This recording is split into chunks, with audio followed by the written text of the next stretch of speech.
Good evening, everyone. You're welcome to the September edition of the WIMBIZ webinar. As you're coming in, please do introduce yourself, your name, what you do, and where you're joining us from this evening.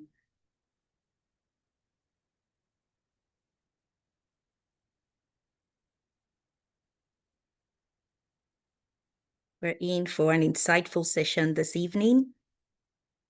Let us know your name, where you're joining us from, and what you do. Thank you, and welcome once again. You're welcome to the September WIMBIZ webinar. And the theme for today's session is unlocking the socio-economic gains, the case for reserved seat and independent candidacy bill. Thank you, Stella. I see you. Sam, I see you. Okpeyemi, I see you. I expect more reactions in the chat box.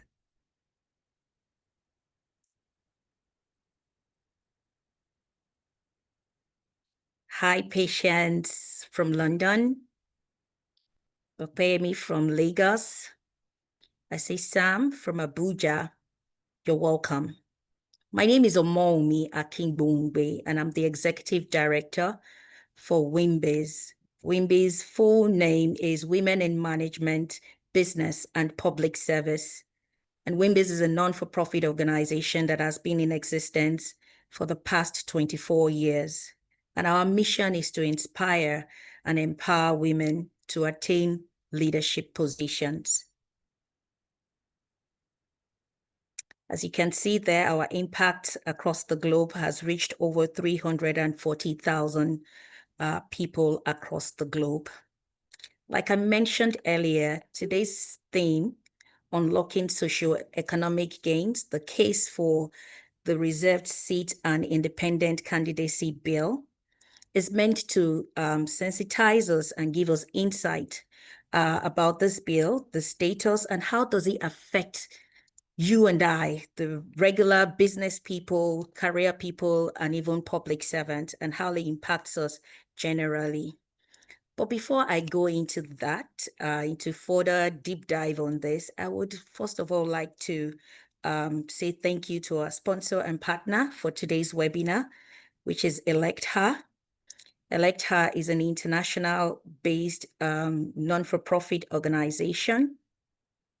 And their mission is also broadly keyed around driving inclusivity across the globe. We have very, very loaded lineup of speakers to do justice to our mission for today. Please keep the introductions coming in the chat box. I see Mrs. Funmi Roberts, one of our founders. Thank you for joining us, ma'am. And before we go into the session today, it will be important for us to at least have an insight on our understanding of the bills that are currently being considered in the National Assembly, especially two major bills that will be our focus for today: the Reserved Seat Bill and the Independent Candidacy Bill. And to get insight on that, I will be asking that we should please fill a poll. The poll will be coming up shortly. Just indicate how much you know about this bill. Are you familiar with the Reserved Seat Bill, HB 1349? Yes, no, somewhat. And of course, the second bill, are you familiar with the Independent Candidacy Bill, HB 1630? Keep the poll coming. Keep it coming. Thank you. I think I have some responses. I want everyone on the call to please let us know how far you know about this bill. Do you know about it? Are you very familiar about it? If you're not, please click no. If you have a faint idea, you then click somewhat. Okay. All right. So far, I'll give it about 30 more seconds to respond to this. Father Ansi Humar, I see you. a legal practitioner. Josephine Idele, I see you. Welcome on board. Please do fill the poll before we go right into it.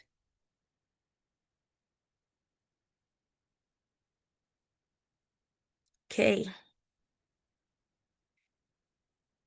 So far, we have over 60% that are not familiar with the reserved seat bill. And for the independent candidacy, over 56% currently. If you haven't filled the poll, please do so that we can get right into it.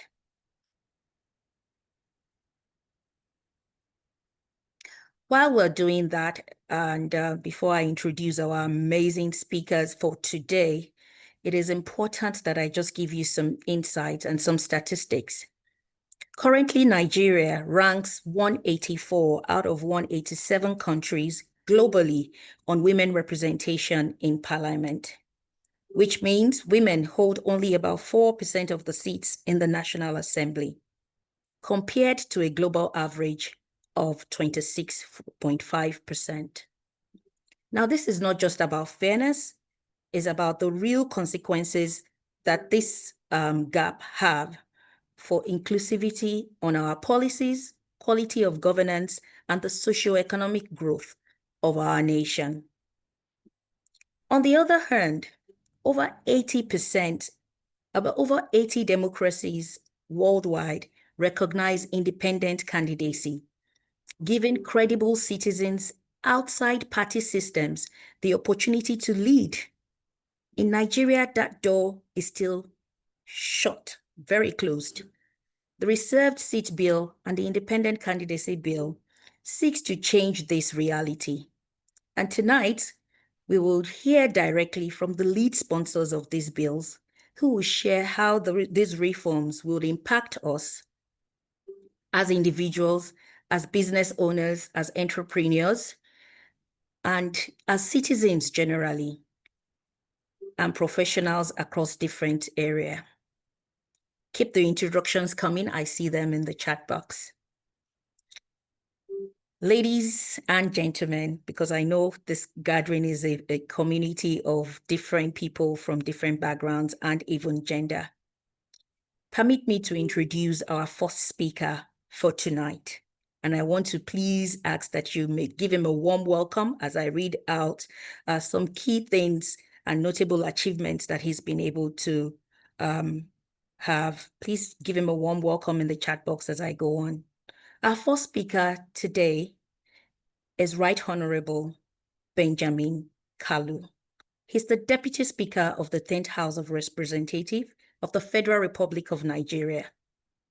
He previously served as the official spokesman of the House in the 9th National Assembly.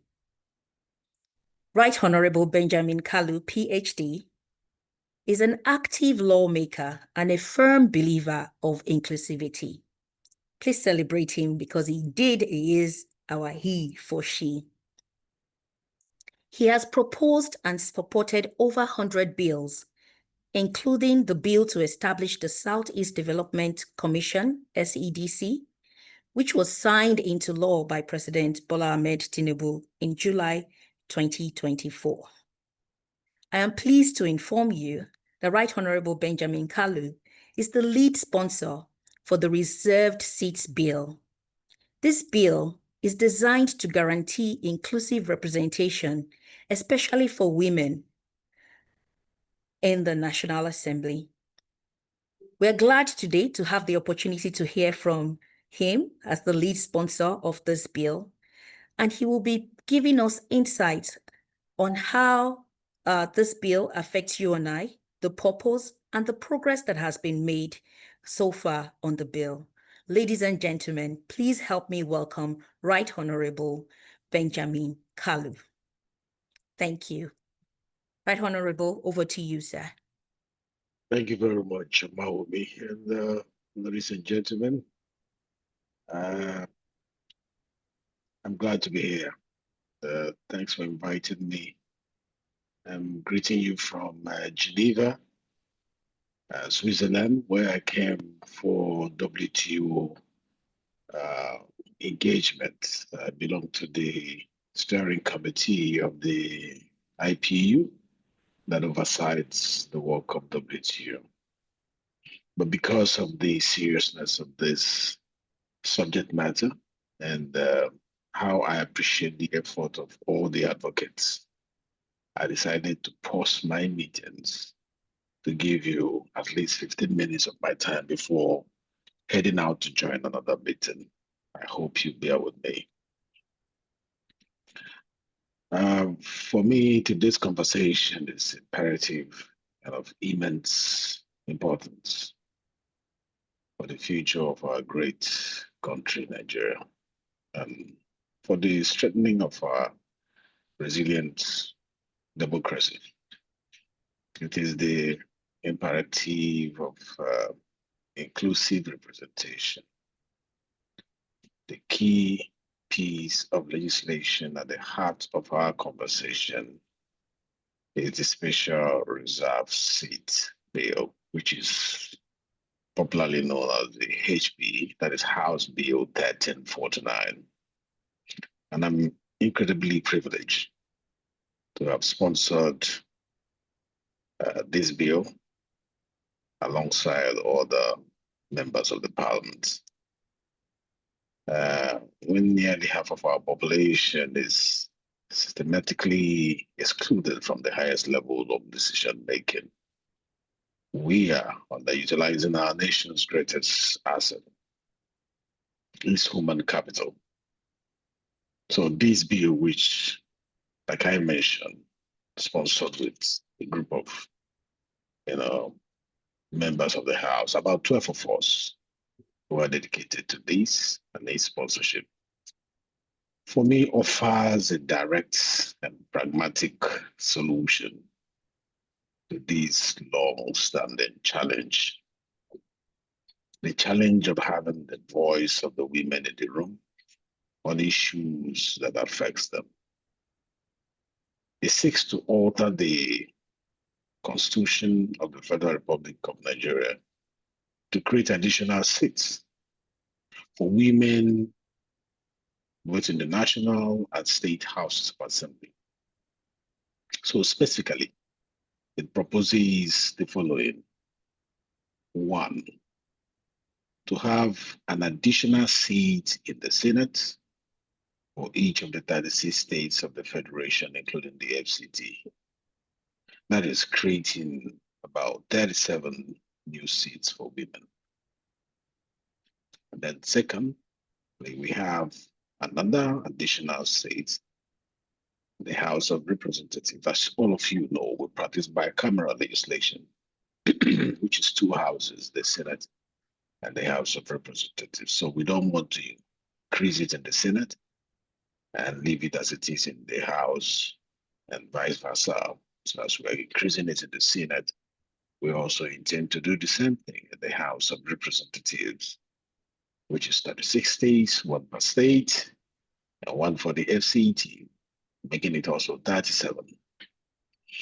And then the third one is 3 additional seats in each state House of Assembly, which will result to 108 more women legislators nationwide.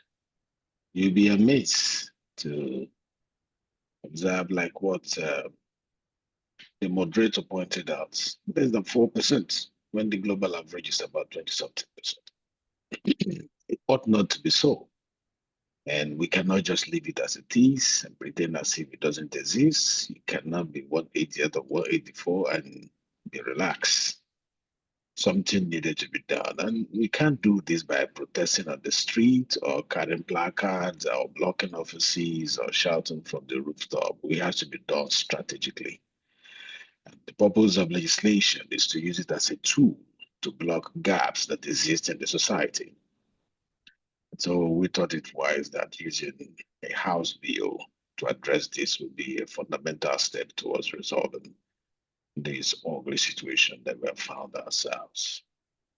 So crucially, this is designed as a temporary spatial measure, which we call the TSM.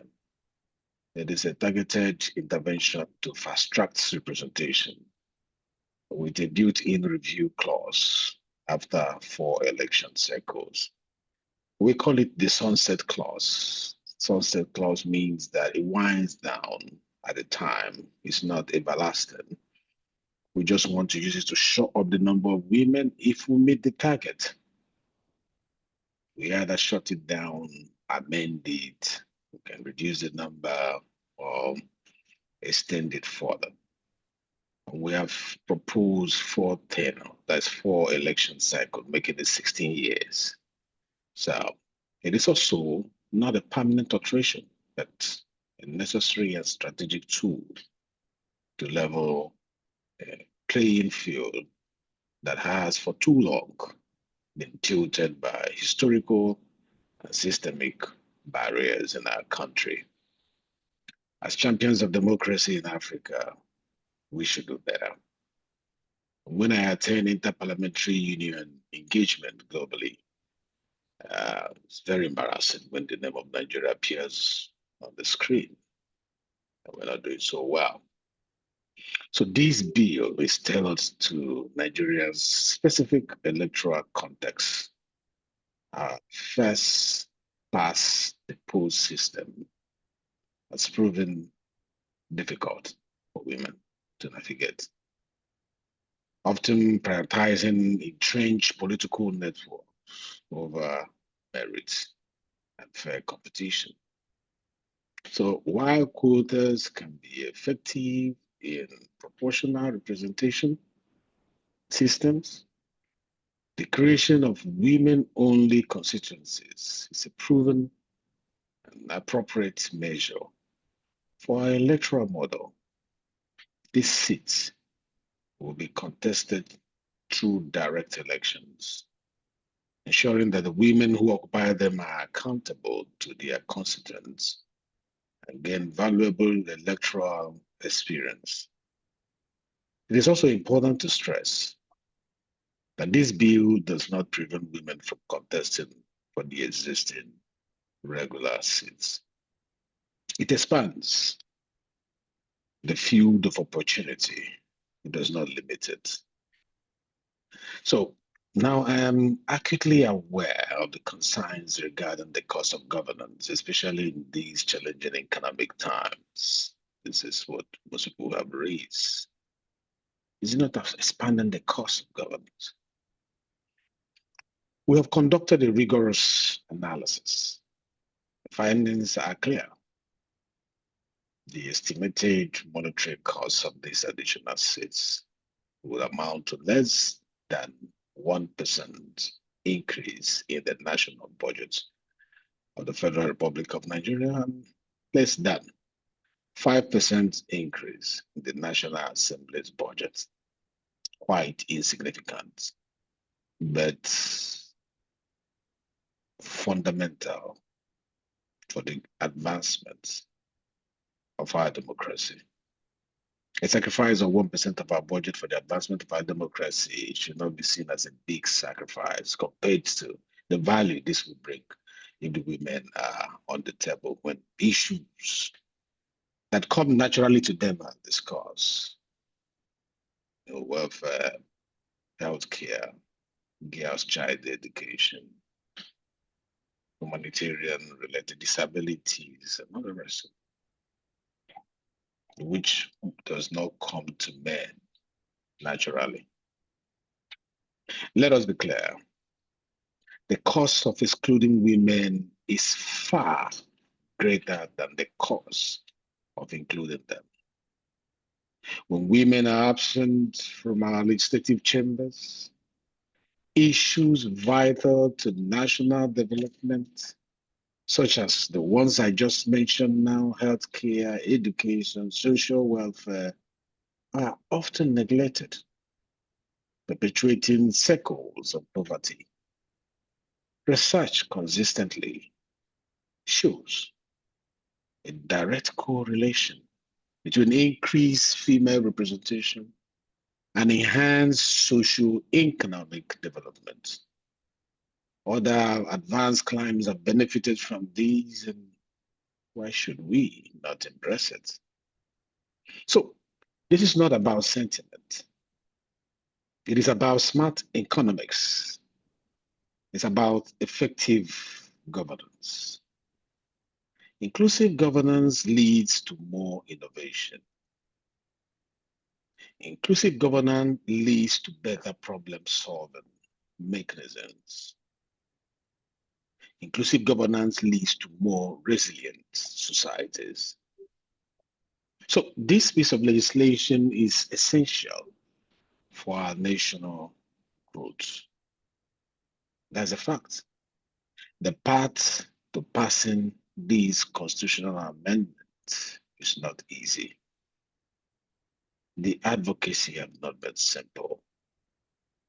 But I'm happy you are in this room. I'm happy you are listening. And you know somebody that knows somebody that knows somebody that knows the voters on that day, the members of the parliament. I've seen most of you have the skill of convincing your bosses, your brothers, your uncles, your husbands, with strong argument about things you think is right for them to do. This is the time for you to deploy those skills. You need to take this message to the voters on that day, that this is the right path to go, even though it's not easy.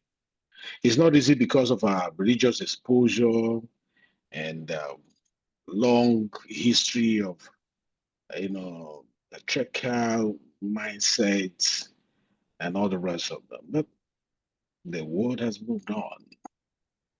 We should not be left behind. It will require a two-thirds majority in both the House, and as well as the Senate, and the approval of at least 24 state houses of assembly. But I'm confident that with a united front, we can make it happen. And we have started. By you tuning in to be part of this conversation, we've started taking the step towards the right direction. This is why this partnership with WIMBIZ and ElectHER is so vital. We need the voices and influence of our business leaders. We need the voices of the civil society actors and every concerned citizen to build an unstoppable coalition for reform. Reformers are disruptors. You may not be liked by all, but what you are innovating will be more productive when it comes to nation building. So don't give up. Join your hands, lock your hands, let us go for this. It's not a fight, it's an appeal. The strategy that you use in this advocacy should not be to make the men feel less of themselves because you want their voice to be heard. It's to let them know that you have something to bring to the table. And you're not challenging the existing positions. You're only saying, give us an extra one so that we can raise our voices on the things that concern us from that platform. Therefore, I urge you to join us in this cause. Please use your platforms. Please mobilize your network. Please lend your voice to the growing chorus demanding a more inclusive democracy. Together, we can unlock the immense socio-economic gains that await us when every Nigerian, regardless of gender, has a seat at the table where decisions are made. Our GDP will increase when women are included in the room. We will do better because they will bring a periscopic look on the issues that we are discussing. The view from the lens of a man is not balanced. It is only balanced when that of a woman is also brought in.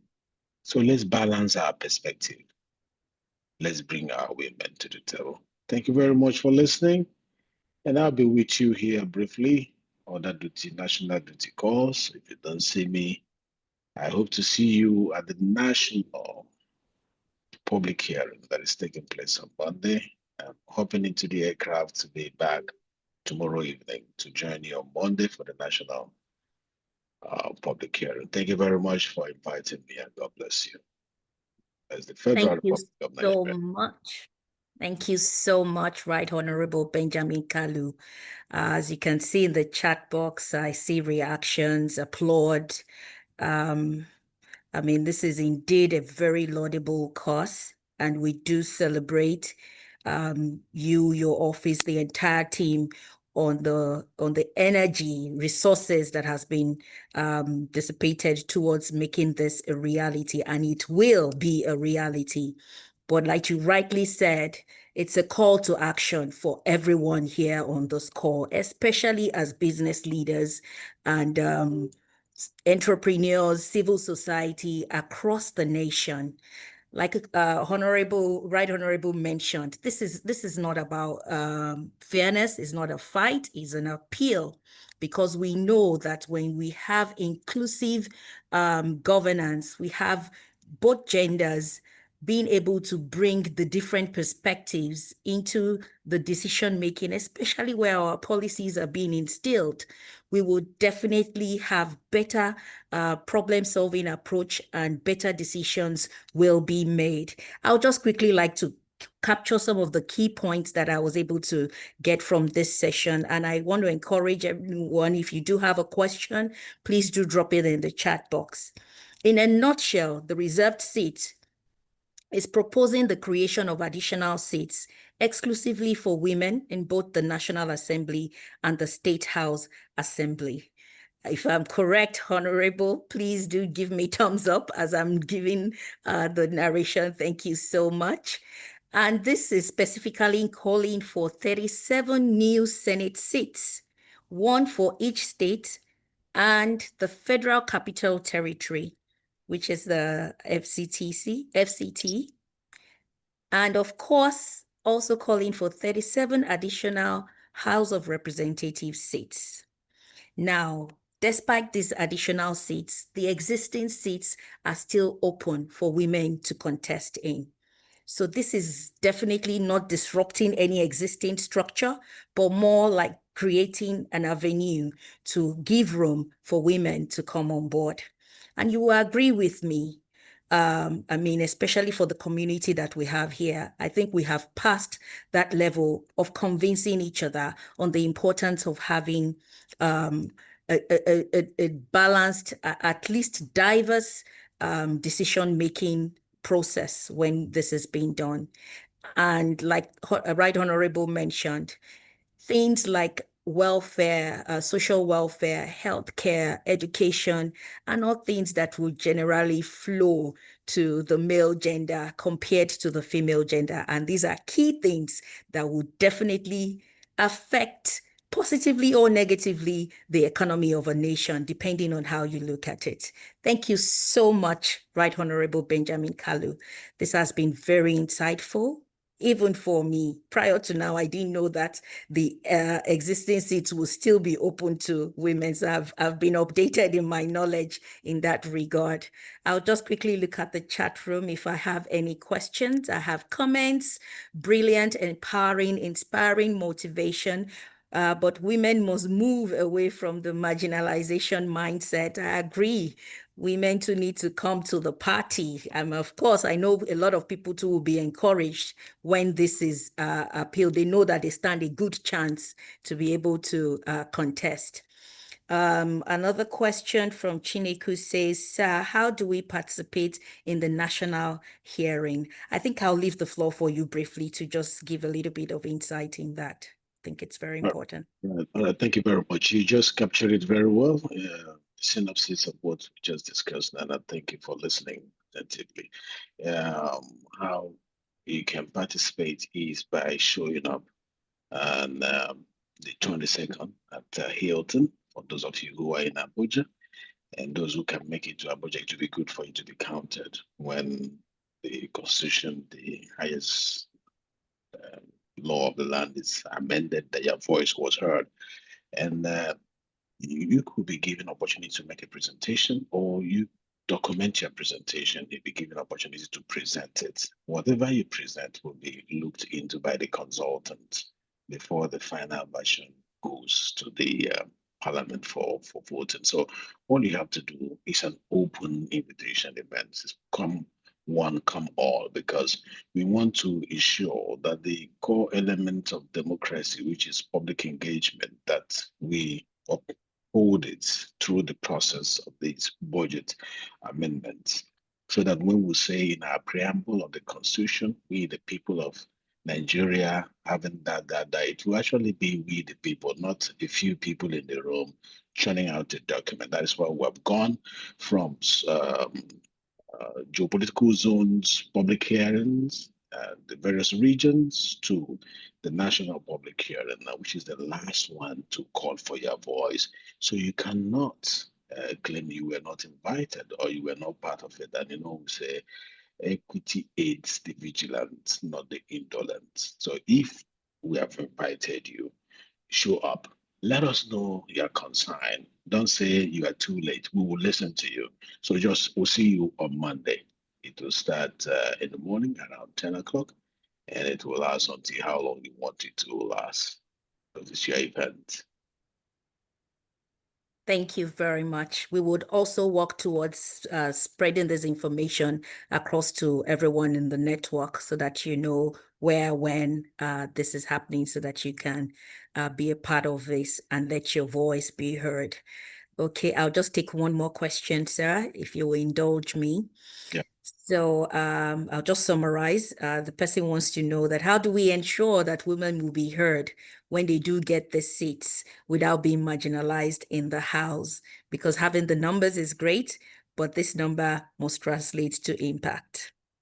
Thank you very much. Beautiful question, I must say, but politics works with number. Democracy works with votes. So if we have less than 4% in the room and we're trying to increase it from about 13 or 14 currently to about 74, excluding those who will also compete with men in the other seats, you find now that issues about your agenda will not be ignored anymore, because there will be a formidable block of women who always put it in the front burner. So number is key in any democratic outing, and the parliament is a place where numbers play a major role in decision making. So nobody would underestimate the voice of high number of women in the parliament. Majority takes the day. Minority will be heard, the majority takes the day. In fact, men are feeling that the number is too much, we should shrink it. We hear the public and say, if they don't want it one per state, we can adjust it. Maybe go by geopolitical zone to make sure at the end of the day, let's start somewhere. Let's start increasing the number of women somewhere. Rome was not built in a day. The 1,000 steps must start with a step. Thank you so much. Indeed, Rome was not built in a day. Let's cross this hurdle first, get the women into the House. And we're not asking for the numbers now in trickles. It's a sizable number, and definitely will not be as easy to marginalize compared to when we have 1 or 4 in the seats. Thank you so much, Right Honorable Benjamin Kalu. I have many questions dropping in the chat box, but for the sake of time, please do keep the questions coming. We have more time towards the end of the session to take more Q&A. I'm not sure if Right Honorable will still be here with us, but other speakers will be on ground, and I'm sure ElectHER too will probably be able to tackle some of these questions. Please do help me celebrate him one more time. And thank you all for what you do. We appreciate you. We need more of you in the House, people that can drive inclusivity, knowing the benefits, that it's not just about fairness, but how this affects our socio-economic impact. Thank you so much. We're super grateful, and love to everyone in Geneva. We look forward to seeing you on Monday. Thank you very much. Thank you. And my spokesperson is there. I'm sure if there's any question, he's part of the committee. He's well equipped to address any of the questions. If there's any hard one, I'm ready to address it and send it back to you to post to those who send the questions. Let everybody feel free to ask their question. The hearing from women starts from here. So let's not change anybody. Ask your questions freely. Just because I have another meeting I need to attend. If not, so I'll be here with you till the end. But I have the representative there who is the mouthpiece of the House. He will be able to attend to your question. Thank you very much. And once again, God bless you. God bless the organizers, and God bless the Federal Republic of Nigeria. See you on Monday. Amen. Thank you so much. Thank you. Oh, wow. So like you heard, please keep the questions coming. We'll collate to the end of the session. When we get to the Q&A session, we'll be happy to take the questions. And even if we cannot attend to all, this will be collated and passed to each of the speakers for answers, and we will work towards sending that across. This is where it's very important that you drop your details as at when you were registering for this session. Okay, without taking too much time, we'll be moving on to our second speaker for today.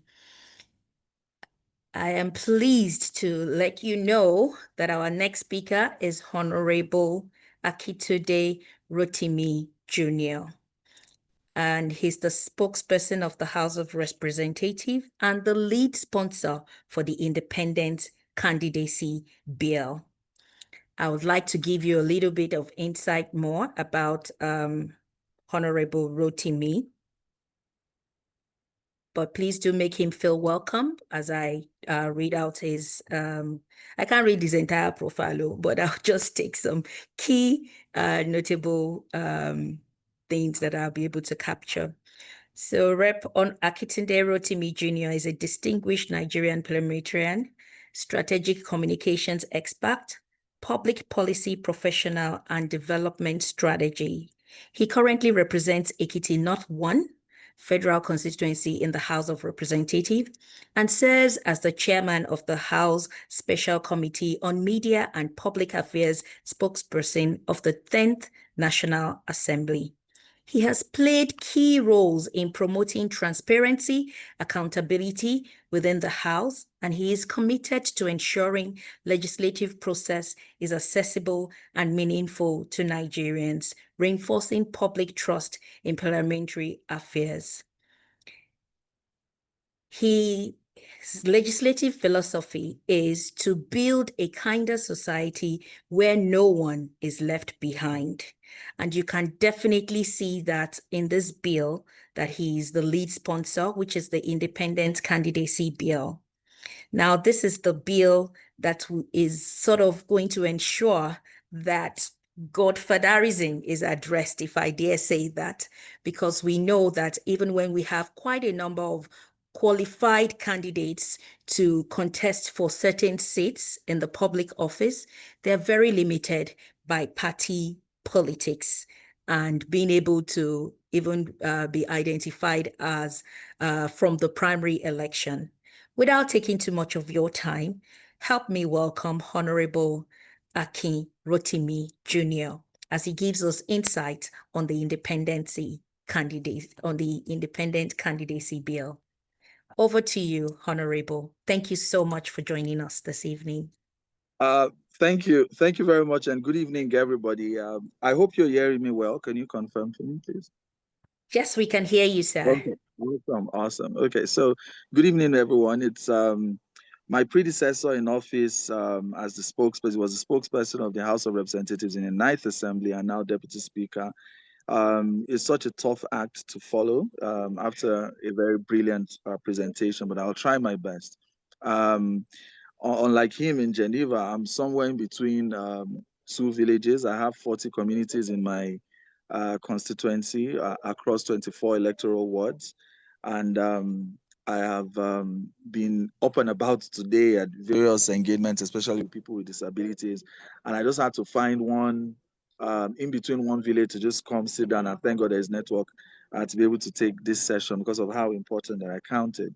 I must start by thanking, first of all, the Right Honorable Speaker, Deputy Speaker, Right Honorable Benjamin Okeze Kalu, CFR. Traditionally, the House has the Deputy Speaker as the chairman of the House Committee on Constitution Review, just to give you a context of, the context within which we're working. So there's a House Committee on Constitution Review that superintends over the entire process. Because when we say bill, constitution review, I know that it's still a little hazy for some people. So what happens is, of course, it's a bicameral legislature. We will go through the process in the House, we go through the process in the Senate. If there are similar bills, we look at some sort of conference to be able to harmonize things. At some point, there's a vote in the House, there's a vote in the Senate. So all of these bills we're talking about, we're going to vote on it in October in the House. It will be voted on in the Senate as well before it then proceeds. When there is, when it has passed the House and the Senate, that's to show you what we're coming up against. It goes to the state houses of assembly, where they also vote on it, and we need 2/3 of them for it to be able to then, go on to the president for assent, and then it becomes law. And so this process, as far as the House is concerned, is being superintended over the Deputy Speaker, and is shown exceptional leadership in taking these matters forward. We have a deadline of December 2025. So all we're talking about today, we're going to know the outcomes by December 2025. To give us a context, I'm privileged to sit on the committee representing Ekiti State, because every state in the Federation has a member on that committee. So I haven't given that context, right? The Independent Candidacy Bill is something that I wish I could take all the credit for it, but I must give credit to the fact that it has had sponsors from previous assemblies. In fact, the bill has been on a steady progression. In the, I think, 7th assembly or so, it passed in the House, but it didn't pass in the Senate. 8th assembly, it passed in both the House and the Senate, but did not get to third majority in the state houses of assembly. Now, in the 9th assembly, it passed in the House and the Senate and got to thirds majority concurrence from the state houses of assembly, but did not get presidential assent. So we're hoping that this 10th assembly is when we can finally break it through, where it to get approved in the House, in the Senate, to thirds majority, and then also in the state houses of assembly, and also then be assented to by the president. And it's very simple. It's the simple fact about it is that if you have a right to vote, right, you also have a right to be voted for. Now, your right to vote does not insist on you belonging to a political party. You don't have to belong to a political party to vote. So I also believe that you don't have to belong to a political party for you to be voted for. Thank God, and incidentally, I'm wearing an APC shirt today because I've been on about party matters. By the grace of God, I've been mentored through the party system. I think that there are a lot of advantages of people coming through the party systems. You are accountable to a set of ideologies and ideals which you expect. And then if you're missing your way, you can always be reprimanded. You can always be called back. There's a lot of advantages for coming through the party. But I also believe that independent candidacy gives the opportunity for a lot of underserved people that would otherwise not have been able to rise through the systems. I've been at this, aside of the fact that I was born into a political family, I've been at this since 2007. I only had the time to be able to run. I only had the opportunity to be able to run for office in 2023. So you see how much time I'd spent. But that didn't mean that I didn't have the potential to be able to run for office. But it's just that rising through the political systems, party systems, sometimes can be extremely difficult. So this is an opportunity for people that would otherwise not be able to be sponsored by political parties to say, yes, I believe I'm popular. I believe I have the ideas. I believe I have the, the wherewithal to be able to represent my people. So in terms of some of the rationale behind it, it's to address widespread public enchantment with political parties. Some people want to participate in the political process, but are like, you mean I have to go and get involved in this party or that party? They just wouldn't, right? So that is one. Another thing is also to strengthen democratic performance and Nigeria's ranking in terms of democratic participation as well by, further democratizing access of everyone to the political process. So this bill actually complements, a bill like the Reserved Seats Bill, because, people like women have been historically disadvantaged in political systems. There are even some meetings that we do sometimes where you don't even want women to be there, where you can even sort of like cut them out by even the timing that you do those meetings, and so many other ways that, you just believe that this is a main thing. It's not what I 100% agree to, but I'm just telling you what usually happens. Now, in terms of eligibility, right, for independent candidacy, clause 2 in the bill states it clearly that you have to meet the requirements, right, that any other regular candidate running through a party has to meet. So in terms of educational qualifications, in terms of age, in terms of all of that. So you don't, it's not a shortcut for you. And then again, that candidates that run through the parties, have to go through a primary, election. So I, for example, in 2022 contested against 2 other people, including an incumbent, and so if someone is not going to run, we believe that there should be some funnel through where the person has to go through some process as well. So we have also included in that, which is, consistent with best practices around the world, right? A requirement for you to attain a certain number of signatures. So people have to be able to say, yes, we want this person to be able to run. And currently it is what the recommendation in the bill is 10% of the registered voters, right? In the constituency. So if it is State House of Assembly constituency, Federal House, the number of total voters, it's required according to the recommendations. But again, this is something that is at the committee level, and we've gotten a lot of feedback from the public hearing. It's something that can be worked up and down. We can decide and say, based on feedback, that 10% is too small, maybe we should increase it or bring it down, whatever. But the principle is that you must have, a quantum. You must have a certain number of people to be able to confirm that, yes, indeed, we support your candidacy. There's also, of course, verification of the signatures. So INEC has to, that's the person's primary, essentially. Now, another requirement is a security deposit, right? That amount can be set as something that is fair based on the level as well. So someone contesting to a party has to buy nomination forms. I had to buy my nomination forms in APC for, I think it was about 10 million naira then. Right. We have affirmative action in so many ways in my party. At least I can speak for my party. I know that women had to pay just about 10% of that. And then I don't think they paid anything for the nomination expression of interest. So women essentially don't pay more than 10% of what men pay in my party. So that's an aside. But the point is that the principle of the security deposit is such that if you don't meet the threshold of people of signatures that will say, yes, we confirm that we want this person to run, then you're going to lose that deposit. And this is to safeguard the system so that, because people have asked the question that, do you mean that all comers and then you have a ballot paper from 100 people saying they want to contest? So all these measures are in place to ensure that only serious-minded people that also have popular support and support on the grassroots are actually able to run. So of course, this broadens the role of INEC. Yes, sir. It broadens the role of INEC and everywhere else. In the process, I'll also speak of the specific provisions of the Constitution we're seeking to amend, but it broadens political participation.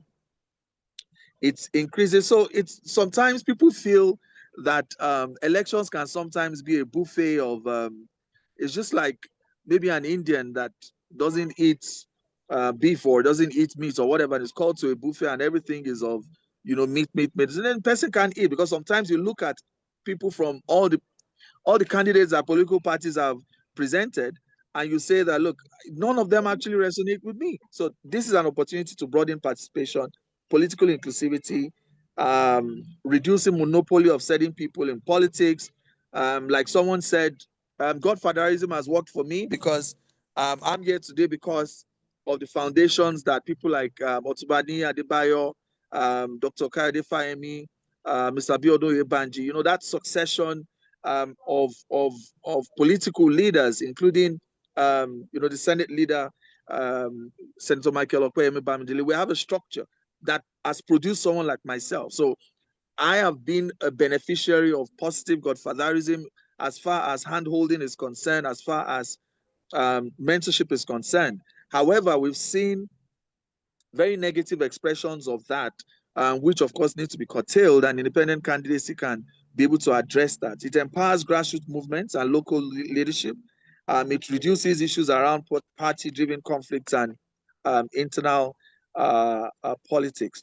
Now, you see, again, you've seen that I'm a dyed-in-the-wool party man. I've been, you know, in APC and the preceding entities from ACN, AC, and all of that from as far as I can remember, right? So I know myself that this is not a threat, right, to political parties' existence and their virality. A lot happens in political parties. There's a lot of, like I said, mentoring. There's a lot of work, you know, that you benefit from, you know, the communal idea of all of you working towards similar goals and all of that. However, so the bill, I wouldn't do anything that I think would be detrimental to the virality of strong political parties. It does not eliminate the role of political parties in governance as well. It's also not a bypass for unqualified candidates. One thing to also mention is that the current parts of the Constitution that we're looking to amend, Section 221 of the Constitution, which says that only political parties can sponsor candidates. You know, of course, we seek to amend that individuals can be able to run. And then so many other sections, Section 7, 4A and B. There's a lot of work that has gone into public education around this bill, and I would encourage everyone to look at www.independentcandidacy.ng. ElectHER has done a lot of work, you know, for us in terms of technical support. They had a lot of inputs into the drafting of the bill, looking at best practices around the world, other jurisdictions where you have independent candidacy, and things like that, and looking at the preceding legacy bills and seeing in which areas that we can improve on them. So there's a lot of information that you can be able to see, and of course there's a question and answer section in that area as well. In terms of jurisdictions and comparisons from other areas, we have it in the United States, we have independent candidacy in the United Kingdom, India, South Africa. I think South Africa, if I remember correctly, they had it at provincial level. It was tested for a while, and then it has only just recently now been included in federal elections. Of course, these are all conversations. Everything is on the table to be able to consider. We have it in Kenya. I was in Kenya for a study tour. It was actually on a study tour on the reserved seats for women. I was a part of that delegation, but we saw over there how women also ran as independent candidates and were able to win. There was a woman that sold, I can't remember the name of the MP now, she sold her house and sold all stuff and, you know, was rejected by traditional parties. She ran as an independent and was able to win. So the long and short of this bill is that it's an opportunity for individuals that believe that whatever limitations that political parties might have, you know, in restricting their ambitions, you know, can be avoided by standing, you know, presenting yourself to your people as not belonging to any political party at all and being able to run. So my belief, and I believe very strongly that the reserved seats for women bill would pass in every area, that everywhere my spheres of influence and everywhere that I've had the opportunity, I've always advocated for the bill. I made contributions on the day it was debated for second reading in the House, and I continue to advocate for it.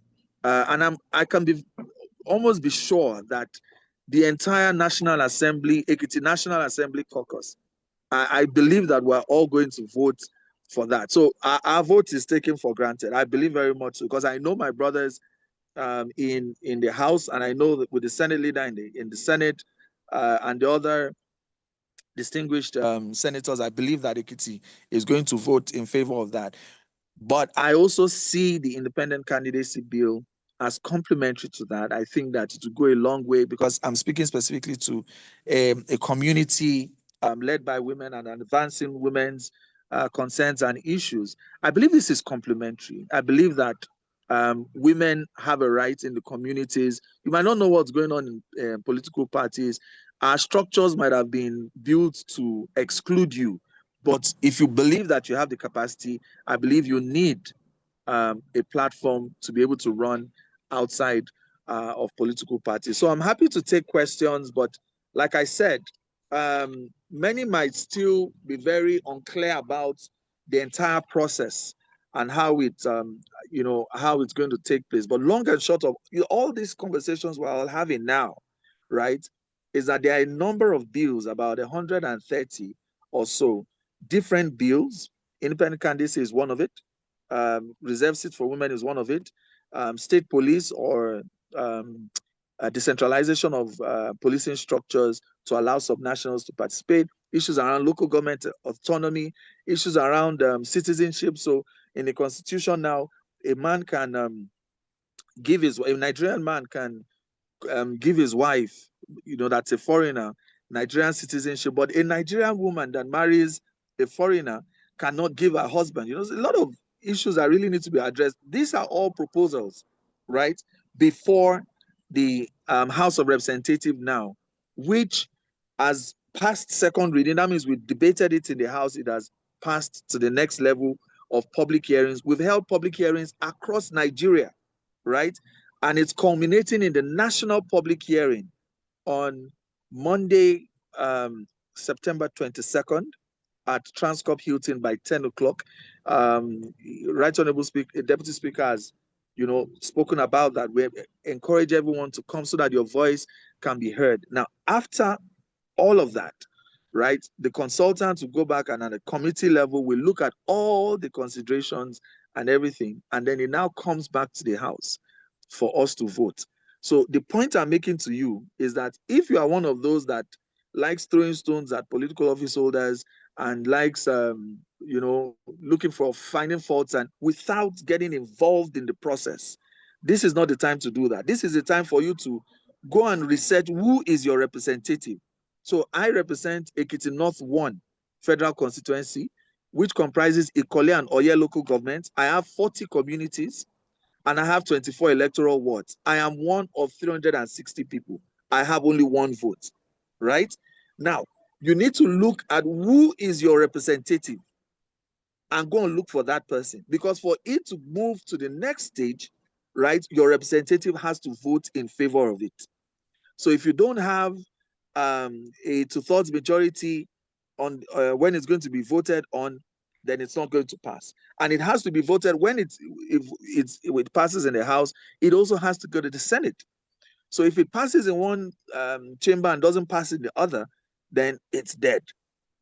So if I would leave you with anything to think about this evening, is that it's about action. It's about right now. Google it, find out who is your representative. What are the channels through which you can reach your representative to say, this thing is coming for debate. I'm counting on you to be able to vote on these two bills. The reserve seats bill, right? It's appalling. I have only about 14 colleagues or so, 360, we're all men. There are only about, 14 women. In the Senate, there are 109. And there are only 4, and even one is not even in session, is currently on suspension. So you see that, yes, we try, and I know that there's so many he for she's. Right Honorable Speaker Tajuddin Abbas, fantastic he for she. Right Honorable Benjamin Okezekalu, fantastic. Frontline he for she. Rep Baba Jimmy Benson. I can count so many he for she's that would always advance the cause of women. That you'll know that, look, I'm speaking for my 2 daughters. I'm speaking for women. I'm the only son of my parents. I have 3 sisters. I didn't have a brother growing up. I don't have a brother, right? So I know what it is to advance the perspective and the cause of women, but it is not enough. I can see someone asking for contact details of members of the House of Reps. I can share that our database with you, but I'll leave a caveat because there have been recent movements. The one we are working on the final version of it, but the one I have is as at earlier this year. But there have been movements. You know, there have been elections in Edo State by-elections. We have a woman coming in. Yay! We have Honorable Igbenedon, if I believe. Yeah, almost said Igbenedon. Yeah, she's coming back. She's a ranking member. She was voted in. In Ogun State, we have another woman coming in. So the numbers are already coming up a bit. So, but I'll give you a list anyways that I want the organizers of this event to share with everyone. In fact, I think Ibijoke has put the link in there, right, for you to contact your representative. All of this that we're talking is just grammar. I see a lot of work that we do, a lot of advocacy around, but it all boils down to 469 people, 360 in the House, 109 in the Senate that will decide if these bills will move to the next stage. When it goes to the next stage, we'll now go and wait for state houses of assembly.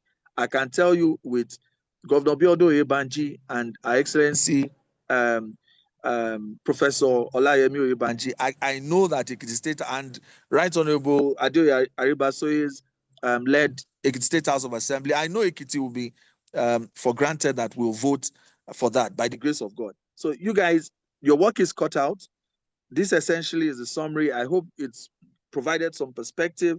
It's for you, it's for everyone to be able to ensure that we broaden the space. It has happened. It's working in other jurisdictions where you have independent candidates, who have gone through the process and are leading very well. Thank you very much for the opportunity to make this presentation. I'm here in the village, in between 2 villages here. So I'll wait under the tree and see if you have any more questions for me before I get on the road again. Thank you very much. Wow, thank you so much, Honorable Akinrotimi. Junior, that was so insightful. I particularly like the call to action and how you've been able to break it down to the next step. Enough of us sitting on the sideline and just saying, these are our leaders, these are our leaders. You have people there that are supposed to be your representatives. You have to engage them, let them know your views and opinion and what you expect of them. Thank you so much, Ibijoke. The link has been shared, but we will also go an extra mile to ensure that this is published so that people have this information readily available and what they're expected to do with that engagement. I believe I should be seeing round of applause in the chat box. Please do feel free to drop in your comments, feedback for Honorable Akinrotimi. I would also like to quickly summarize so that this is translated in simple terms and understanding as I've been able to capture it. Now, the Independent Candidacy Bill is simply seeking to amend the Constitution that would allow individuals to contest for elective offices without being affiliated to a party. If I got that right, please give me a thumbs up. All right, thank you. So what does this mean for you and I? It means that, because I've actually met people who might be interested in contesting for political positions and public offices, but by the time they think of the rigor involved in having to rise through the rank in the existing parties, they would even just give up without even trying, despite the fact that they have the clout, the people in their community know them, and the good that they are able to do. They have the education qualification, they meet all the criteria, but having to go through parties And I mean, most times it's not even the party's fault, because whatever it is, they only have very limited slots to present candidates, as the case may be. In most instances, just one person that they can present for certain positions.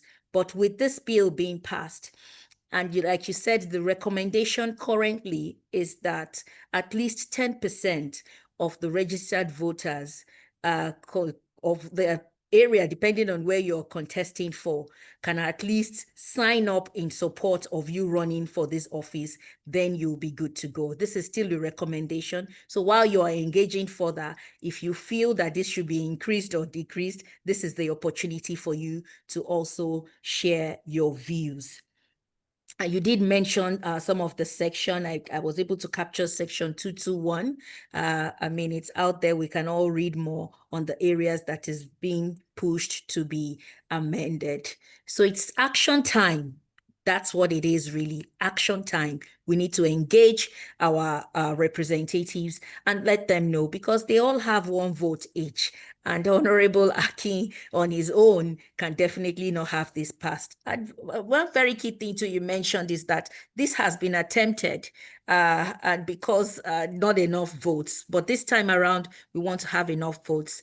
And do not keep this information to yourself. Please share with the network, your network. Let people know about this, what is expected of them. A lot of people feel that there's absolutely nothing that they can do about this, whereas the power lies in our hands. We all just need to take action. Thank you so much, Honorable Akirotimi. I'm actually jealous of the outdoor space that you have there. I'm sure you have good breeze under the tree there. We need to be in the village every now and again. It's extremely wonderful out here. And when I was running away from people because they were trying to chase after my car and all of that, they didn't know that I actually had to come look for somewhere quiet. So it was very interesting trying to escape that, to be able to do this. But thank you very much for the opportunity. And I'm glad that based on the feedback, people are more enlightened. I'd want to encourage as well that, like I said, www.independentcandidacy.ng, right? And then the house handles as well, on Facebook, on Twitter, on X rather, and all other platforms. You can get more and more information from the house on these bills. I want to encourage as well that aside of even just this engagement, please, we're making an effort. I know that there's widespread disillusionment with government generally, and especially the legislature. But, the Tajuddin Abbas led 10,000 representatives. We're working hard to change impressions. We know you're not very happy with us. Historically not happy with, government, the way Nigerians see public officials and especially the parliament. And that's why everything that we're doing, right, is to change this impression and make Nigerians know that we're actually working for you. And that's why, case in point, this constitutional review process, being superintended over by Right Honorable Benjamin Okezekalu, like I said, we have a deadline of December 2025. By next year, everybody will be running around for politics now. So everything that they try to do will be looked through the lens of politics and all of that. That's why we've set December 2025 as our deadline to be able to reach fundamental amendments to our constitution that will truly reflect a constitution that was created by we, the people. Thank you. Thank you so much. Please do stay with us till the end if you're able to, because that's when we'll be having the question and answers. Yes. Yeah. All right. Okay, we'll be moving on quickly to our last speaker for the day. This is someone very close to my heart. I do celebrate her and the work that she's been doing, especially when it comes to political inclusion. Ladies and gentlemen, please help me welcome Ibijoke Faborode. She's a social entrepreneur and a gender inclusivity advocate who is focused on empowering women in leadership, politics, and business across Africa. She's the founder and CEO of ElectHER, Ibijoke drives initiatives that blend research, policy solutions, and community building strategies to support and encourage women socio-economic political inclusion. Over the past 5 years, ElectHER has launched several platforms, including ElectHER Election Hub, which has observed over 8 national and subnational elections. She also established the ElectHER Policy and Research Center, which has produced more than 20 research reports and insight pieces. An election technology platform that has powered the deployment of over 500 observers and legislative reform advocacy, where the organization has led the charge of 2 significant bills in Nigeria's 10th House of Representatives. As we've been discussing, one of it is the Independent Candidacy Bill, as well as the reserved seats for women. Ibijoke, as a CEO of ElectHER, is a driving force behind women's political participation and advocacy for gender-responsive reforms. Tonight, she'll be sharing with us, as business leaders and CEOs and women in leadership, how we should not just sit on the sideline and how each and every one of us can actively engage through the upcoming national public hearing, petition drive, and advocacy efforts. Please help me welcome Ibijoke as she comes on board. Thank you very much. Thank you very much, Omowunmi. It's a pleasure speaking with everyone today.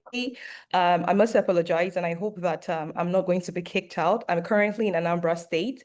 My team and I actually meeting stakeholders on the ground, ahead of the Anambra off-cycle elections. As you know, elections are quite pivotal to democratic governance. So we do observe elections, particularly focused on gender electioneering. So this period, the network is a bit tricky, but we're going to make the best use of our time. So thank you again, everyone, for joining. We're really delighted to partner with WIMBIZ to host this seminar. Webinar. I think it is fantastic that we have a full house, and I must really commend the level of engagement. It's brilliant. It's just really, it's impressive. It's encouraging as well. The face of governance really is female, given the level of exclusion. And so it's good that we have the community asking questions very boldly, very powerfully. We're following the conversations, and I'm really happy that people are engaging this process. Because when we fail to engage a process, we give rise to a system that lacks accountability and inclusion. And that's why, it was important to partner with WIMBIZ to host the community to say, look, governance cannot happen without you. The business community is absolutely important to shifting how people see governance, to how people interact with governance, and to also hold leaders accountable as well. So what does this mean for the WIMBIZ community, for business leaders and executives as well? For me, one big thing is that Nigeria stands the chance to gain about over $200 billion over $200 billion, just by prioritizing inclusion, and that was a McKinsey report, I think 2023. So it is a case of smart economics. It's a case about unlocking socioeconomic gains, which is really important. Most times people tend to run away from politics, thinking it's just for a few people, but politics is for everyone. The people should actually shape democracy. And that's why business leaders, because of the resources that you have, it is really important that you're asking the right questions, you're involved. And being involved doesn't necessarily mean running for office. It might mean holding your leaders accountable. I'm not sure, I don't know how many people here actually know the representatives. It just really shows the level of apathy and how we might be disconnected. I understand that, sometimes, governance is really distant from people.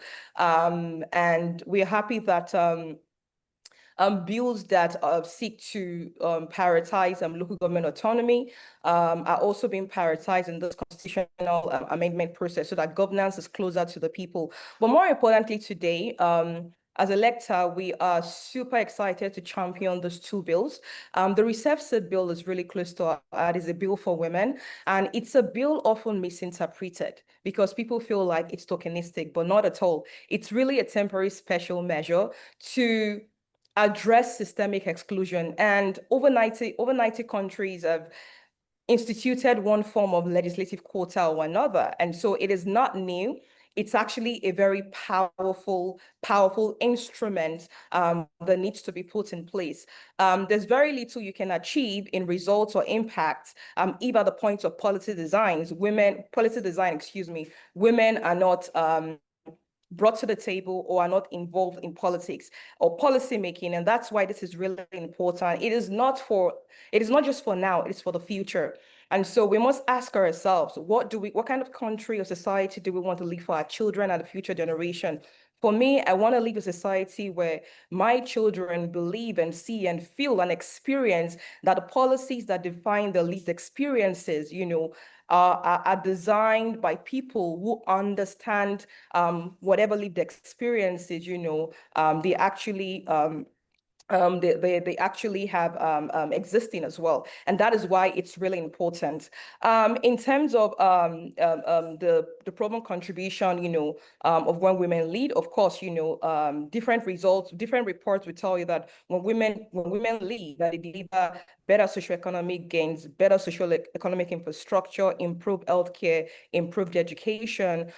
Overall, this is not just about women, it's for everyone. It's to ensure that national development, you understand, is really reflective of every single person in society. So it's really important that if we want to build economic resilience, if we really want to drive sustainable economic growth and development, we need to prioritize women. It is not sentimental. It's not a case for just because we're women. It's a case for we want to move the country forward. And according to Nelson Mandela, he said, when Nigeria gets it, the rest of Africa gets it. And that's why this is a very strong imperative. So we don't take it for granted that a lot of people have joined here today. The curiosity alone to learn about this bill, to join from the start of this session, this is the end of the day, and to still have this level of engagement really shows that people are curious, people want to learn more, and we're here for you. We're here to to improve your understanding and knowledge. As Honorable Akingbohungbe mentioned, that you can visit the Independent Candidacy Bill. I think I dropped the link earlier, but I'm sure the WIMBIZ team will also share lots of resources. At ElectHER, we're really excited to have partnered with Rep. Akingbohungbe from the drafting of the bill, the Independent Candidacy Bill, till the current state, leading the charge for advocacy and calling more organizations to partner. It is not our bill, it is everybody's bill. The Reserve Seat Bill is it's a larger than life bill. You have so many organizations from the UN Women to TOS Foundation to so many organizations driving the advocacy for this bill. This bill, unfortunately, was rejected in the 9th Assembly. And so it's been reintroduced again at the 10th Assembly. And it's a chance for Nigerians to really drum up support ahead of the public hearing, ahead of the voting on the floor of the Senate and the House. I must say something. If we are so distant to governance, all the policies and the regulatory environment we complain about will not improve.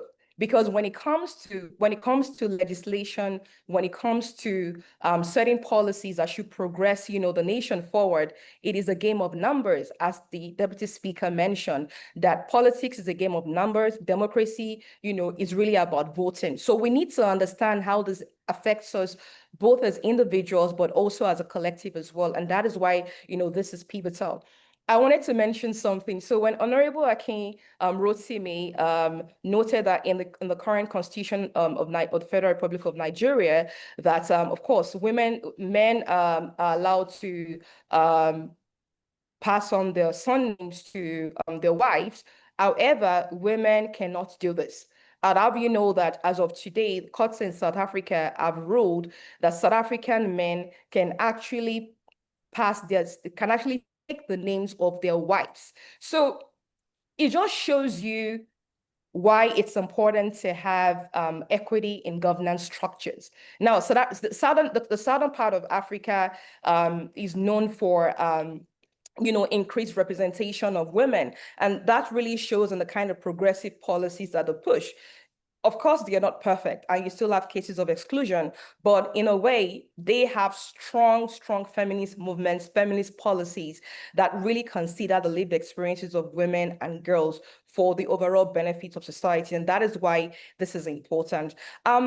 I don't want to, of course, I don't want to repeat what the two honorables have said, and I must appreciate them for taking time out. The Deputy Speaker is currently on a national assignment, but it took time to join us. Honorable Akingbohungbe too is currently traveling. As you know, the National Assembly is on recess. It's supposed to be their time to step back, for personal development and a lot of things, but then they have taken time to join us, and this is really important. So we must appreciate them, for taking time to join us. And it's good to see that male allyship is quite a pivotal strategy that we're deploying both, on the part of WIMBIZ and ElectHER as well.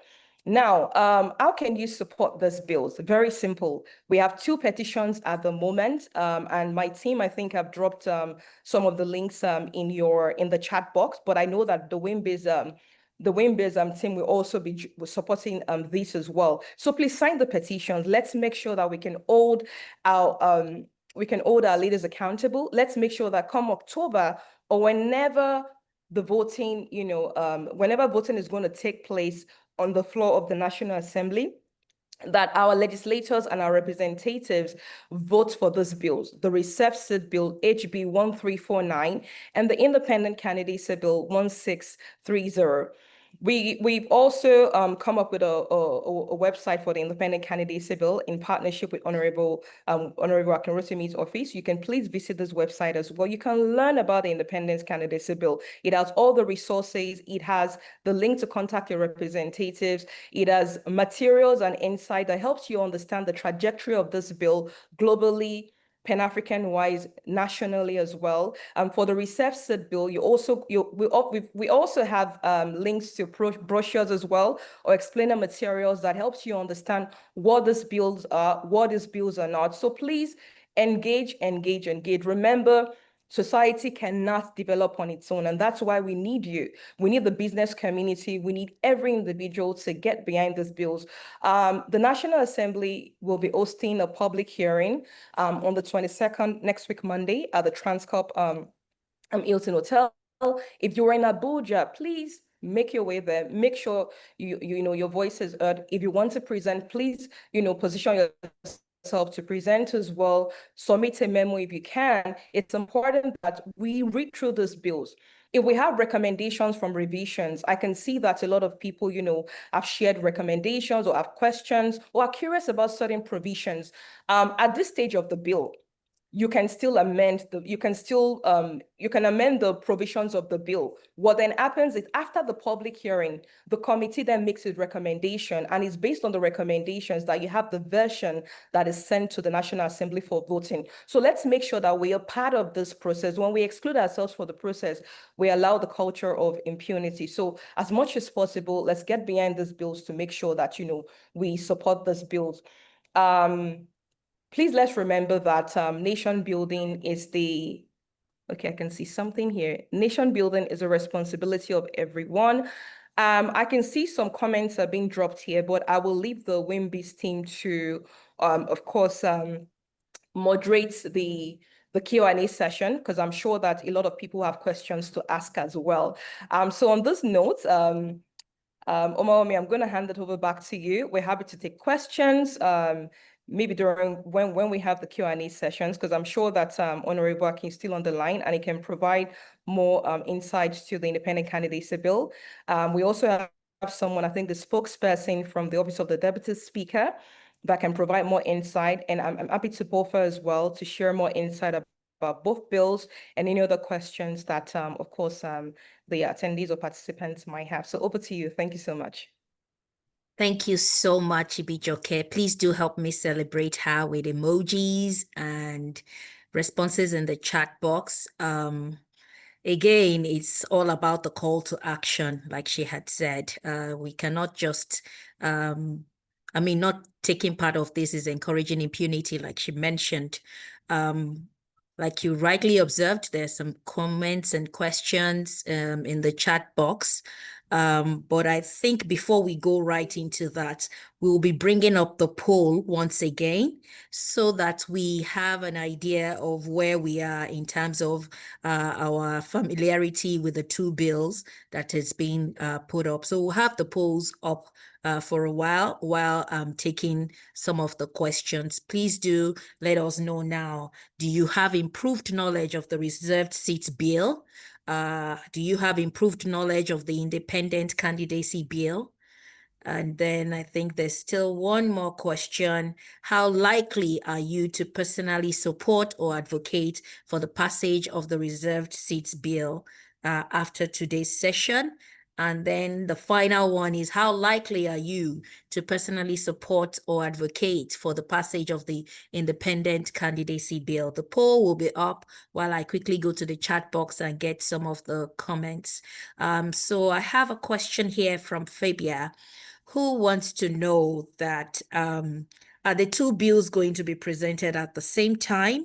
And then how would you respond to those who advocate that we should be channeling our energy into one of the bills instead of both? It gives a stronger chance given the fact that the last time the 5 gender bills were presented at the same time, they were thrown out. I'll leave the floor to you, Ibijoke, to speak to that. I know one doesn't affect the other, but I'll let you respond to that. Thank you. Thank you very much, Omowunmi. And that's a brilliant question, Fabia. The two bills are complementary, as you noted rightfully.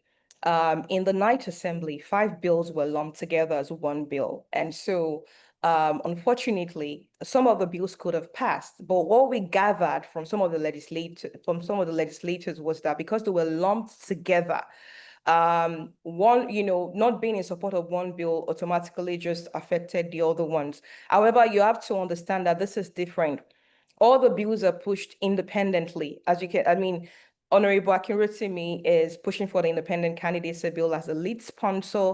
Right Honorable Benjamin Kalu, who is the Deputy Speaker, is leading alongside other legislators the Reserved Seat Bill. So each bill will be independently presented. And I must also say that it could be a trap when we hear things like we should be supporting one.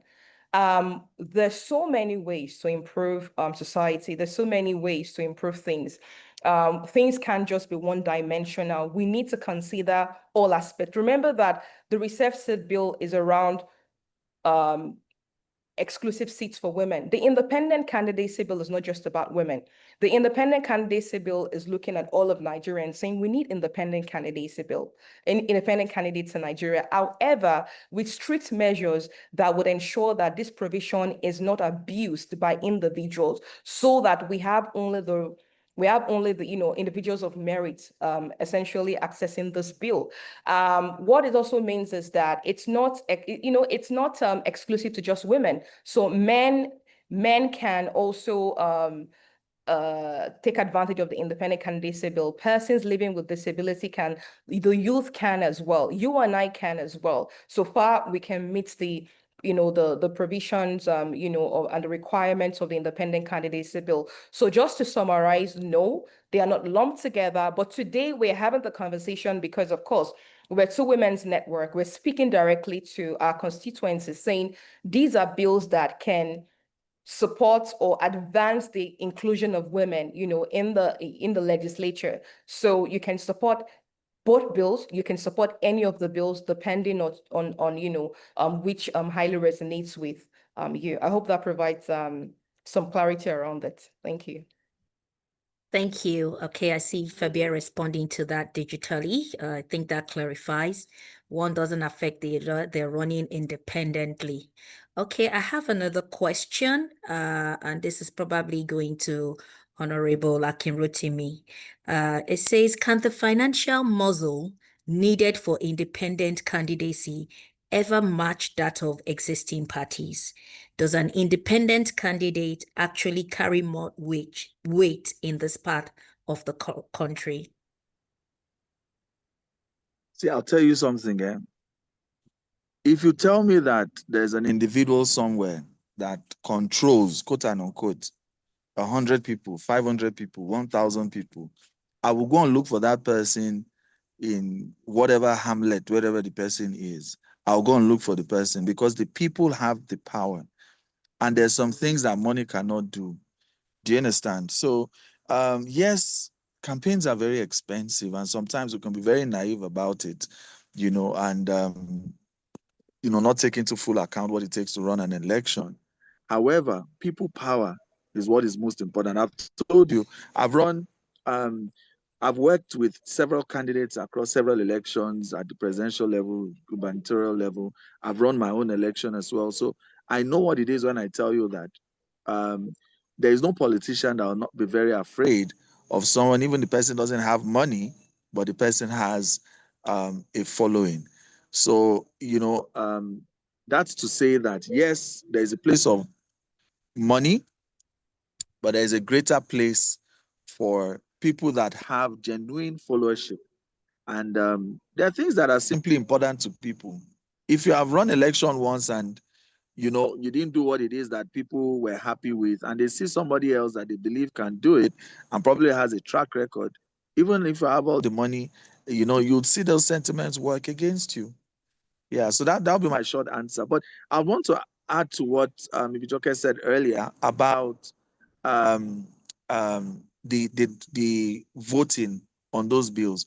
So you see, what happens is when a bill has been sponsored, the person has the credit of being the one, to sponsor that bill, and it would always be credited to the person's name. However, it has become a House bill. That's why you see anything you hear HB 16 something something, that's a House bill.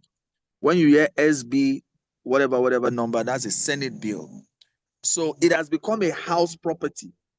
It has become something that belongs to the entire House. So on the day that it's going to be voted on, it's not even going to be in the name of that person. It's going to stand, on its own merit. Why? Because, a lot of work has gone into it. Public hearing has come. So it might not even be in the format that the person that sponsored it, do you understand what I mean, as asked for it, so it has now become something that is a property of the House, and everybody has ownership of it. And at that point in time, people would then vote for it on its basis. So every bill of the 130 plus bills that we have would be voted on separately. State police separate, independent candidates separate, what's it called? Reserved seat for women. I think it's important to quickly point out something concerning the reserved seats bill.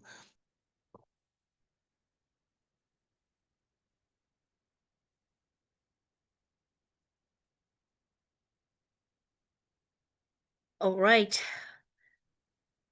Thank you so much. The poll is still up and will be closing in 30 seconds.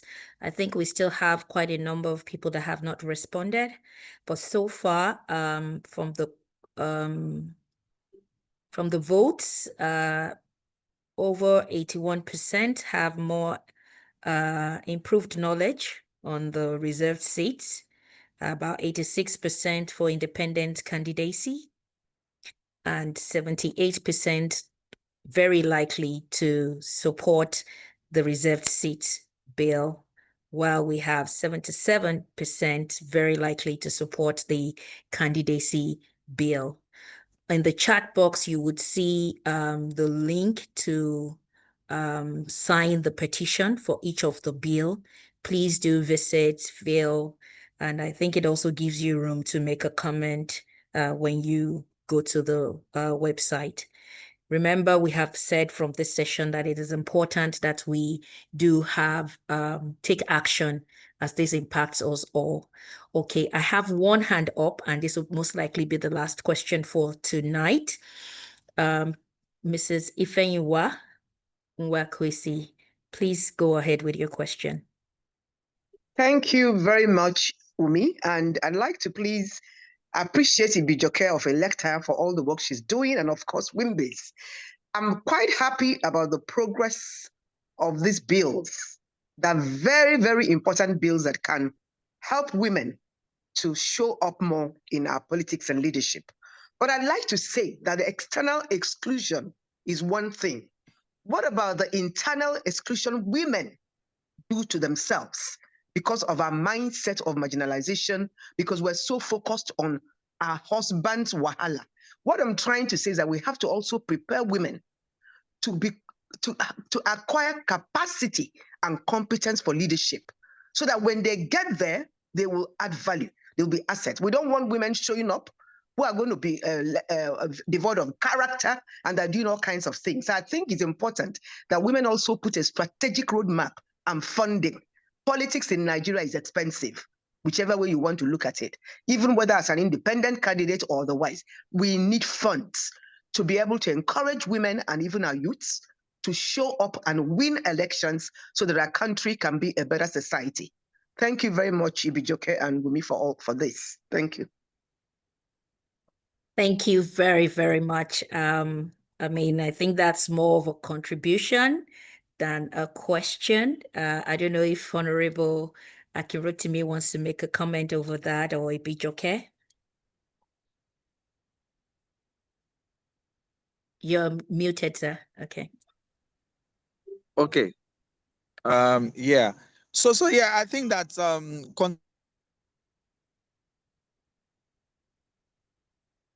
Oh, wow. I think he has network issues. Yeah. you know, sensitization amongst women, I think, is very important. So, you know, I believe very much that the question that was, the contributions are very, very valid. It's a conversation to have also amongst the youth as well, you know, some, you know, reflections inwards and all of that. So I agree very much, you know, with the last speaker. I wanted to point out something very important just before we round up now. I know that there is this argument about, especially for the special seats, that right now, you know, government is bloated and then there's just too many people and we want to add more people, right? Currently, the ratio of Nigerian lawmakers, right, to the citizenry, you wouldn't believe it right now.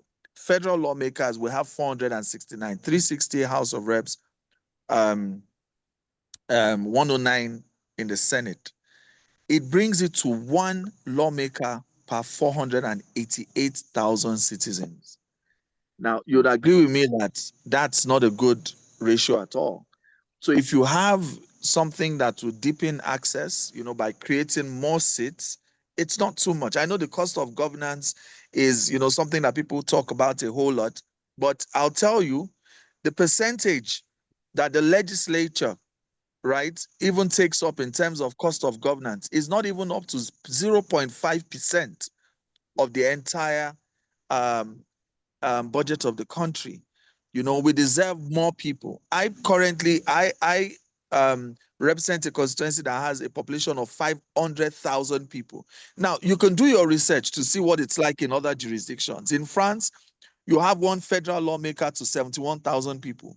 Germany, you have 1 to 104,000. In Canada, you have 1 to 90,000. South Africa, you have 1 to 124,000. Look at it across countries. It's only countries like India that you have 1 to maybe 1.8 million people or all of that. So at 1 to 100, at 1 to 488,000 people, you know, if we have a few more seats so that there are a lot more federal lawmakers representing Nigerians taking their concerns forward, I don't think it's too much. Yeah. So I just wanted to point that out because it's always an argument I hear all the time about, do we want to now increase the number of seats? Do we want to have more people?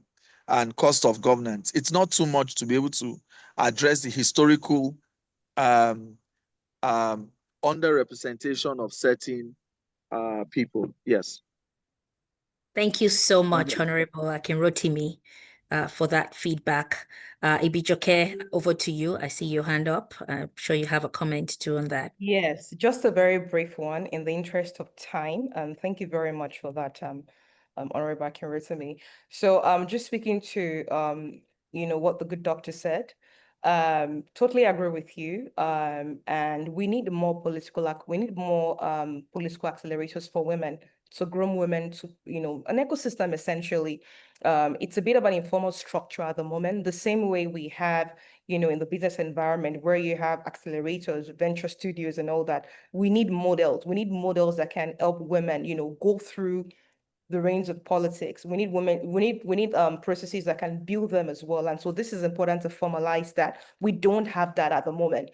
ElectHER is happy to do what we do, but it is a lot. It is a lot. It's one organization, there's 200 million people. And so a lot of organizations are doing good work as well. You have IAGA, you have PLAC, you have WILAN, you have so many organizations that are doing good work on strengthening, women through policy labs. I think that's really important. I can see someone mentioned Emily's list. I was going to come to that. WIMPOL as well, it's the arm of WIMBIZ as well. I think WIMPOL essentially can occupy a strong leadership and convening power because you already have the network and community, and we hopefully look forward to partnering with WIMBIZ, further, because definitely there is a need, and when there's a need, the market needs to address it as well. On our part as, as ElectHER, I would say that trainings, capacity development, strictly embedded into our strategy. Particularly, we will be piloting something called the RUN Conference in 2026. It's the inaugural edition of a platform that we will be hosting once every election cycle. And it's really to help people understand the process of electioneering, of politics, how to run, what to do, the legalities around it, because realize that, the lack of information or the information gap or knowledge gap is still something that, we need to address as well for women that are in politics or are hoping to get into politics. So that's something you can expect from us. Somebody mentioned Emily's list. Emily's list is actually quite powerful, and they've raised over $700 million for pro-choice women in the US. We need our Emily's list of Africa. We actually piloted something in 2023 elections. We had this ambition of raising about $10 million to support women, but I'll tell you that it's easier to raise funds for Big Brother than raise funds to support women or social causes in Nigeria. The reality was quite daunting. We tried, we had to commission exhibitions, auctions, merchandising, so many things to fundraise. Compared to how much we wanted to raise, we raised just little, but we were able to support directly back 8 women, funding them across 4 political parties. We need to raise this level of ambition, because when women have resources, then they can confidently get into, the arena to run. And so, of course, from a place of financial exclusion, that is a huge barrier as well. But as we continue to organize ourselves as a collective and look at how we can tie in, different resources, I think that we can start building semi-formal structures ahead of future elections, 2027, 2031, and, of course, then see how we can improve and increase the new wave of leadership that we're clamoring from, one that is driven by meritocracy and individuals, of character, competency, and class as well. So these are really important. And I think that would only see progress from here. But what I encourage is that solutions or interventions that can help women rise or go through the ranks should not be left to the hands of a few. We need an entire ecosystem to really support women that might be involved in politics. One final thing I would say is it doesn't have to be politics. Public governance is pretty wide. There's so many ways you can get involved. You can volunteer to support the legislator. You can volunteer to support the government agency. You can drive policy, policy roundtables. There's so much more that we can do as individuals and collectives. So it's just really important that we help people reimagine what public governance looks like. And I think that the more we have people who are genuinely interested and are able to contribute the personal expertise or their collective expertise, we will see more women raise the level of ambition to run, and we will see more structured financing and wider resources, get into these networks as well. Thank you. Thank you so much, Ibijoke. That was very, very insightful.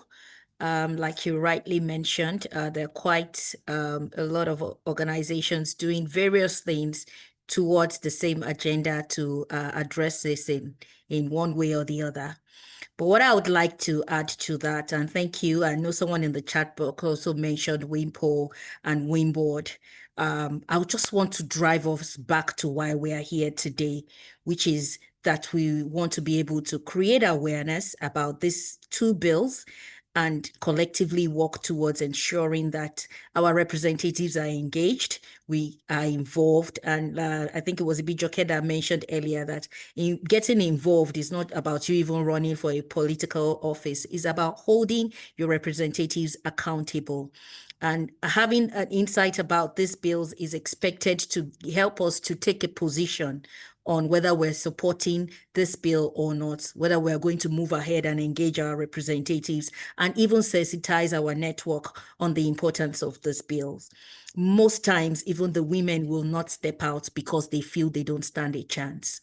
Having such bills to amend our current constitution gives the hope, the green light that we're looking for. And I am sure even on this call, there are quite a number of us who had at one point in time felt, oh, if I was in this public office, or if so-and-so person is in this public office, they probably would have done a better job or take better decisions, as the case may be.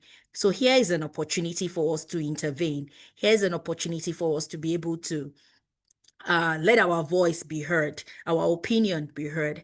Again, I'll call your attention to the petitions. Please do sign.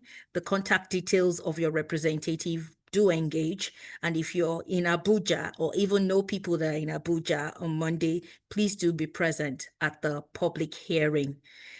This is about giving a fair chance, an opportunity for credible people, qualified people to be able to participate in decisions and policies that affect you and I, affect our children, and even the generation to come.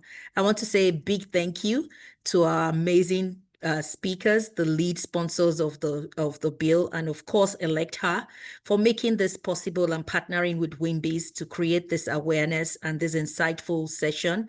Do not let us end the conversation here. It keeps on going. We will send further information on what you can take action on, and let's all get involved. We can make a difference, and we have that opportunity to do so now. People have taken the lead. Let's contribute our own bit to this and drive this bill to a reality. I want to say thank you once again to everyone on the call to have dedicated almost 2 hours of your evening for this purpose. It just shows our passion for our dear beloved country, Nigeria. Thank you once again, Honorable Akinrotimi. In absentia, I'd also like to say a big thank you to the Honorable, Right Honorable Benjamin Kalu, the Deputy Speaker, and of course, Ibijoke Faborode, CEO of ElectHER. Thank you for creating time for this and for sharing your wealth of knowledge with us. And to the amazing participants on the call, well over 100 of us up until this moment, please do share your feedback.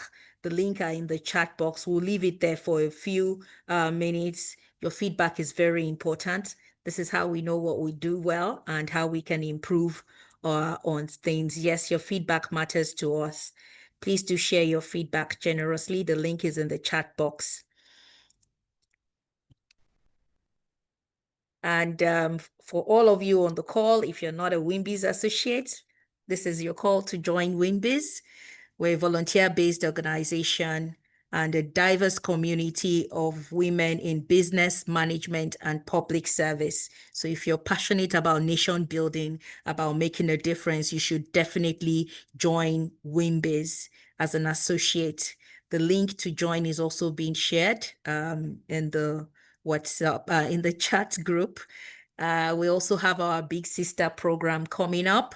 This is how we go back to secondary schools to empower girls with life skills so that their confidence, their leadership skills is being spurred even from secondary school. You can support this financially. And if you're a WIMBIZ associate, you can sign up as a Big Sister to join us when we go to the secondary schools for a speed mentoring session. We're also in Abuja next week. Okay, let me go first on our London Roundtable happening on Saturday. I know you, if you're not in London, you have a friend, a relative that is in London. It's still open for registration happening on Saturday. As you can see there, it will be a session to talk about well-being and how you can stay connected and thrive even as a diaspora in the United Kingdom. We have a lineup of speakers who is a psychologist that can help you and give you insights on how you can thrive even as a diaspora woman in London. And of course, our flagship program is the WIMBIZ Annual Conference, the 24th edition. The 23rd edition coming up in November 6th and 7th to be precise at Eco Hotel. You definitely don't want to miss it. The theme for this year is called OWN, and OWN is an acronym for Own, Walk, Nurture. Means that you should own your story, own your journey, walk in power, and of course, nurture the next generation. So I look forward to seeing you at Eco Hotel. Please do register. It will be 2 days of insights and connecting, networking, and meeting women and men from different backgrounds and walk of life. If you do not follow us on social media, please do. We have quite multiple channels that you should connect with. We're on Facebook, Instagram, and on Twitter, as well as LinkedIn. On our YouTube page, I encourage you to subscribe. We have loads of content there. Even like this session will be uploaded there that is designed to share insight, and you have content from across the years that will be very good for you to be a part of. I want to say thank you once again. It's been an honor being your anchor this evening and learning alongside with you and taking decisions to make action, especially as far as the two reserved the bills are concerned, the reserved seats bill and the Independent Candidacy Bill. Remember to fill our feedback form, and thank you. Enjoy the rest of your evening. Thank you.